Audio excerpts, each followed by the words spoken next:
Menarik sekali kalau kita bicara ekspektasi global terkait dengan pemangkasan suku bunga The Fed yang semakin bergeser. Di tahun lalu kita mendengar ekspektasinya di bulan Maret dan ternyata tidak terbukti. Lalu bergeser lagi ke bulan Juni dan sekarang bergeser lagi ke bulan September. Kalau ekspektasi dari Anda sendiri seperti apa? Apakah mungkin tahun ini justru tidak ada penurunan sama sekali? Kita ke Pak Enrico terlebih dahulu. Ya, makasih. Mungkin jawaban singkatnya. Tapi kalau kita lihat itu sebenarnya ada dua sisi. Kalau secara pertumbuhan ekonomi sebenarnya sedikit above expectation, tapi tidak setinggi tidak setinggi surprises di inflasi. Jadi sebenarnya kalau data-data high frequency indicator itu menunjukkan sebenarnya perekonomian AS itu cenderung melambat. Kalau ekonomi bertumbuhnya, lalu data PMI lain sebagainya itu sebenarnya melambat. Tapi data inflasi itu semenjak awal tahun ini selalu datang lebih tinggi dari ekspektasi. Jadi karena Fed memiliki mandat dual mandat ya bahasa Inggrisnya, jadi dia harus lihat dua-duanya. Dan kali ini saya yakin 99% ya, itu karena inflasi. Jadi singkatnya mungkin saja kalau inflasi begini terus dia akan menunda sampai mungkin awal tahun depan. Tapi baseline kami dari UOB adalah 2 kali kenaikan saja di bulan September dan berikutnya. Jadi pemangkasan 2 kali 25 basis setiap kali penurunan di bulan kemungkinan besar dimulainya September dan mungkin yang terakhir kali itu di penghujung tahun. Jadi tertunda. Baik, artinya masih ada pemangkasan di tahun 2024 ini. Baseline skenario kami masih ada. Baik, Pak Yuri menurut Anda seperti apa? Ya, saya sependapat juga dengan Pak Enrico ya. Jadi saya melihat tahun ini sebenarnya masih ada chances untuk The Fed untuk memotong suku bunga. Jadi dalam sesi sebelumnya saya pernah bilang 3 kali ya, mungkin masih bisa atau mungkin at least 2 kali.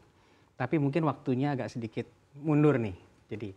Jadi seperti Pak Enrico bilang ini sebenarnya kan CPI yang naik ini juga kan report 2-3 bulan terakhir ini yang menunjukkan kelihatannya kok tinggi gitu ya.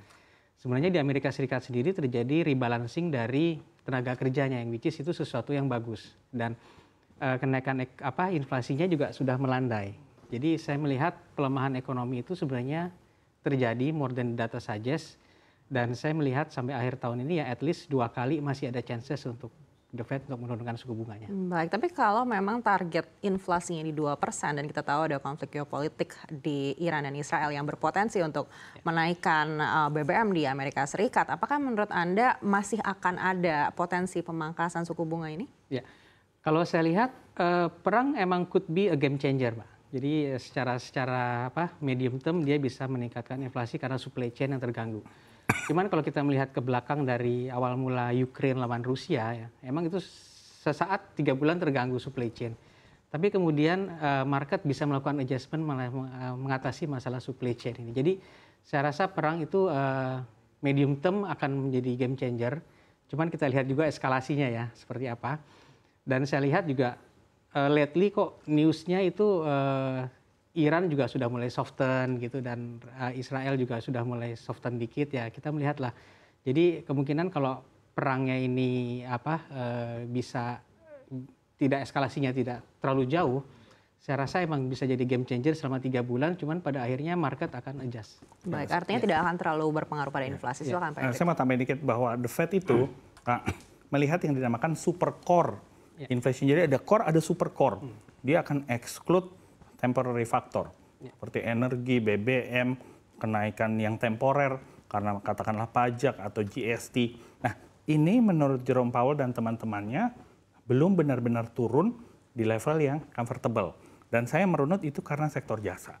Di Amerika keketatan pasar tenaga kerja di sektor jasa itu sangat ketat. Jadi memang di sana mereka punya bargaining power. Nah, itulah yang menyebabkan harga barang dan jasa masih agak sticky. Jadi super core inflation yang dilihat oleh the Fed member itu memang agak masih sticky. Jadi kalau ini turun meskipun headline naik, menurut saya makanya masih ada ruang. Ya, yang seperti Pak Yuri juga katakan, masih ada ruang untuk menurunkan, tapi probably much later dari expectation. Baik, kalau kita lihat bank-bank sentral lainnya, ini banyak yang juga sudah mulai berupaya mencari celah untuk bisa menurunkan suku bunga sebelum The Fed menurunkan suku bunga. Apakah menurut Anda ada celah juga bagi Bank Indonesia, Pak Enrico? Eh, ada, tapi sekarang agaknya semakin jauh ya. Maksudnya kita memang asumsi tahun ini tuh tidak ada perubahan untuk suku bunga BI karena memang perlu di-anchor, dijangkar financial stability dan terutama exchange rate. Tapi dengan the Fed yang semakin higher for longer. Kenapa saya bawa kata-kata kembali higher bukan lagi high? Karena orang sekarang juga udah ngomongin ada kemungkinan meskipun secuil sedikit, the Fed masih mungkin dia harus naikin loh. Kalau inflasinya turn around. Jadi kalau kita lihat benar-benar data surprises inflasi, itu hanya 2 bulan terakhir dia kembali menukik lagi. Nah kalau ini terus berlanjut, jadi bayangin, the Fed itu mulai naikin suku bunga dari Maret 2022 berakhir di Juli 2023 sebanyak 525 basis point. Nah itu kalau mereka merasa belum cukup nih, inflasinya belum turun, itu ada kemungkinan ruang gerak kecil, bukan cuma stay, dia akan melakukan yang unthinkable. Jadi bayangin, menurut saya untuk safe play, ya kita harus jangkar di situ. Paling tidak baseline kita, BI rate seharusnya stay untuk this year. Tahun depan pasti akan turun karena mungkin momentum ekonomi global pun dirasa akan melemah. Baik, kita tarik mundur dulu ketika ekspektasi global ini di bulan Maret akan ada pemangkasan suku bunga The Fed. Pak Peri sudah mengatakan pemangkasan suku bunga dalam negeri ini mungkin akan terjadi di 2025. Dan ketika ini ekspektasinya mundur ke bulan September, menurut Anda kapan pemangkasan suku bunga di dalam negeri ini bisa terjadi? Artinya mungkin akan mundur juga kan? Ya. Silakan Pak Yuri. Ya, kalau saya lihat BI pasti akan follow the Fed. Ya. Jadi kalau misalnya September the Fed mulai memangkas, ya saya lihat kemungkinan sebenarnya tidak menunggu waktu terlalu lama bagi BI untuk mengikuti the Fed untuk memotong suku bunga gitu loh. Jadi tapi tetap saja harus wait and see. Saya rasa begitu, Mbak. Gitu. Jadi kalau saya lihat sebenarnya ini kan volatilitas rupiah ini kan sebenarnya disebabkan lebih karena eksternal faktor. Karena perang dan karena CPI data yang tiga terakhir tinggi. Kalau dilihat dari faktor domestik sebenarnya kita in very good position. Consumer demand-nya masih bagus, semuanya masih bagus gitu. Jadi karena dua itu. Kalau dilihat dari demand US dollar, ya emang lately secara seasonal Maret sampai Juni ini kan zamannya dividen repatriasi ya dari perusahaan-perusahaan multinasional. Jadi emang udah kena CPI, kena juga emang demand-nya lagi kebetulan tinggi gitu loh. Jadi saya rasa kalau ada wacana BI harus menaikkan suku bunga itu mesti hati-hati banget gitu loh.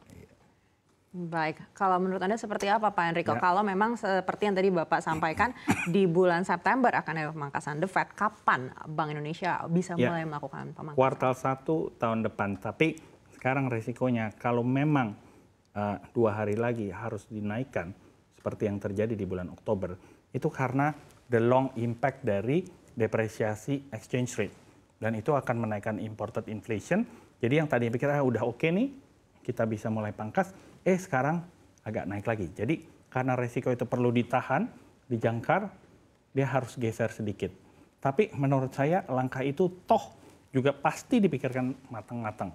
Ya, mereka sudah melakukan intervensi di NDF, spot, bond market dan lain sebagainya. Ini adalah signal terkuat menurut saya bahwa kita ingin rupiah itu stabil.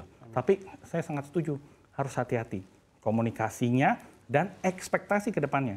Karena kalau udah done, kayak Fed, itu yang ditunggu orang tuh what's next-nya. Bukan ini dikasih terus that's it, enggak. Market seperti itu biasanya. Baik, ini menarik Pak Enrico, kita menunggu seperti apa kebijakan Bank Indonesia di pekan ini. Tapi berdasarkan yang Anda sampaikan tadi, berarti ada potensi Bank Indonesia akan menaikkan suku bunga? Menurut saya berapa persen? 25 basis sama seperti di bulan Oktober. Dan mudah-mudahan alasannya itu juga mirip. Karena pada saat itu rupiah tiba-tiba melemah terlalu cepat dalam jangka waktu terlalu pendek, itu mungkin dikhawatirkan akan berkepanjangan. Makanya perlu suatu jangkar dan suatu signal yang paling ampuh adalah interest rate hike. Baik, Pak Yuri menurut Anda seperti apa? Kalau saya antara apa yang akan BI putuskan dan pandangannya, kalau saya lebih cenderung ini tensinya perang ini setelah kemarin terjadi Israel membalas itu kan setidaknya melandai. Karena orang mulai berbalik isunya adalah CPI di US. Buktinya apa? Buktinya pada saat Israel menyerang Iran, itu yang namanya US Treasury kan yieldnya drop tuh. Karena orang flight to quality dari 4,6 sekian ke 4,553. Dan setelah beberapa hari, setelah ada news mengenai Iran dan Israel gimana sikapnya mengenai perang, orang balik lagi isunya ke CPI. Berarti artinya apa? Orang sekarang ini dalam posisi melihat wait and see kelanjutan eskalasi perang ini gimana, dan balik ke fokusnya adalah CPI US, yang which is kita sama-sama sudah tahu gitu loh. Jadi saya nggak, ya kemungkinan akan naik 25 basis point ada Mbak, cuman basically saya pikir sih lebih baik Bank Indonesia melakukan wait and see dulu lah, gitu. Karena saya pikir kalau naikin sekarang juga saya yakin rupiah masih akan melemah sih. Baik, artinya saat ini rupiah di 16.200. Kalau Bank Indonesia di pekan ini menaikkan suku bunga 20 basis point, Anda lihat rupiah ini apakah akan kembali ke bawah 16.000? Saya rasa tidak, gitu. Karena ya sebenarnya pelemahan rupiah ini kan juga terjadi di semua currency, Pak. Kayak di yen Jepang itu 34 tahun, yen itu 34 tahun levelnya terendah loh. Betul. Dan semua uang itu terjadi di semua negara. Jadi betul. Beda dengan dulu-dulu yang cuman kita doang rupiah, kita betul. Aja gitu rupiah. Jadi betul. Saya rasa dan kalau emang ada necessary untuk menaikkan rate ya, belajar dari kasus waktu zaman net tapering, BI juga bisa melakukan itu di luar meeting. Betul. Gitu. Intermeeting. Kalau saya boleh dalemin sedikit ya. Inilah yang disebut live meeting. Jadi sampai detik terakhir, kalau faktor eksternal itu favorable, rupiah dengan sendirinya pun akan menguat karena dolarnya melemah. Dan kalau itu terjadi, menurut saya, hold pasti adalah the best. Tapi kalau pada saat itu kondisinya bertumpuk, volatilitas meningkat dan lain sebagainya, terus signalnya itu nggak diberikan, nah itu juga benar-benar decision-nya harus wise. Jadi makanya ini adalah live meeting. Menurut saya, jadi benar-benar tergantung pada kondisi pasar di saat itu. Jadi kemungkinan itu ada, makanya kita bilang ada karena kita tidak tahu yang pada saat itu.